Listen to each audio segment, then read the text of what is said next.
கொத்தமல்லி கீரை சட்னி செய்கிறது எப்படின்னு பார்க்கலாங்க. அதுக்கு 2 கைப்பிடி அளவு கொத்தமல்லி தழையை கழுவி எடுத்து வச்சுருக்கேன். அரை மூடி தேங்காய் துருவி எடுத்து வச்சுருக்கேன். 1 டீஸ்பூன் பொட்டுக்கடலை, 1 டீஸ்பூன் உளுத்தம்பருப்பு, 1 டீஸ்பூன் கடலைப்பருப்பு, 50 கிராம் சின்ன வெங்காயம், சின்ன சைஸ் இஞ்சி, 3 பல் பூண்டு, சின்ன நெல்லிக்காய் அளவு புளி, 4 பச்சை மிளகாய். ஸ்டவ் ஆன் பண்ணிக்கலாம்.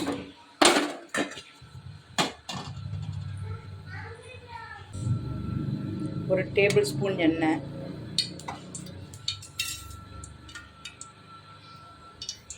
வெங்காயத்தை கொட்டிக்கலாம். அப்படியே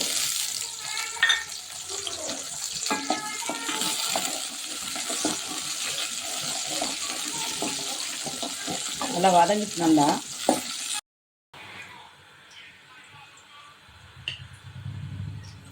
பச்சை மிளகாய், இஞ்சி, பூண்டு இதை அப்படியே போட்டுக்கலாம். அப்படியே வதங்கிட்டோம். நல்லா வதங்கிடுச்சு. தனியாக அப்படி கொட்டிடலாம்.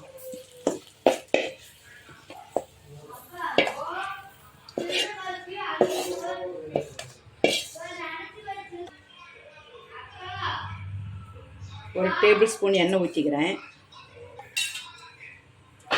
2 கைப்பிடி கொத்தமல்லி தழையை போட்டுக்கலாம்.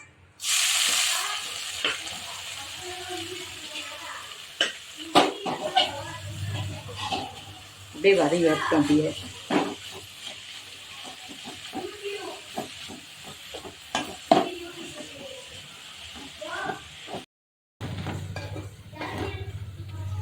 அதிகமாக வதக்க வேண்டாங்க.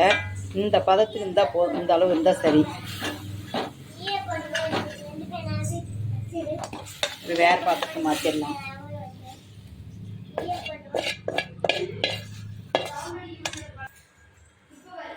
பருப்பு அப்படியே இதிலே கொட்டிடலாம். அதனால் சிம்மில் வச்சுக்கோங்க.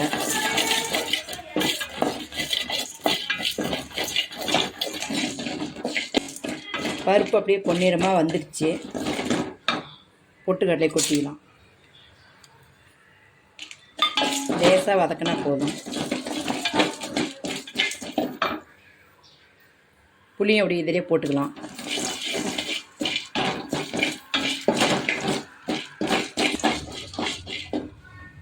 ஸ்டவ் ஆஃப் பண்ணிடுறாங்க.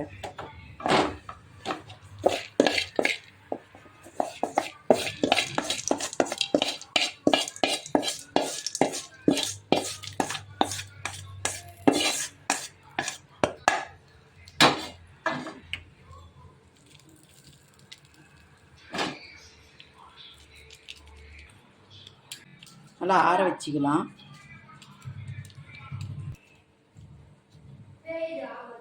தேங்காய் வதக்க தேவையில்லை, அப்படியே போட்டுக்கலாம். ஃபஸ்ட்டு தேங்காய் அரைச்சிக்கலாம். தேவையான உப்பு போட்டுக்கிறேங்க. நான் 4 மிளகாய் போட்டிருக்கேன்.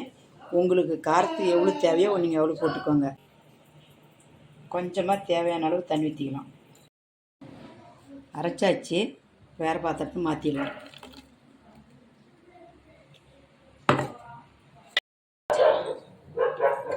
தாளிச்சிடலாங்க.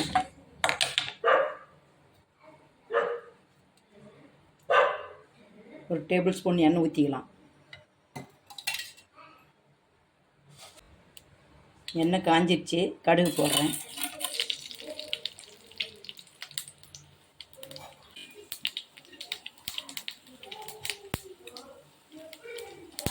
ரெண்டு அரை மிளகாய் போட்டலாம்.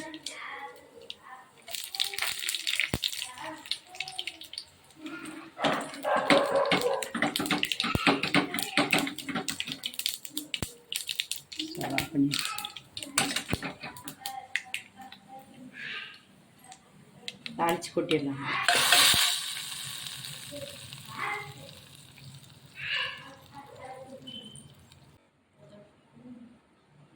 கொத்தமல்லி சட்னி ரெடி ஆயிடுச்சு.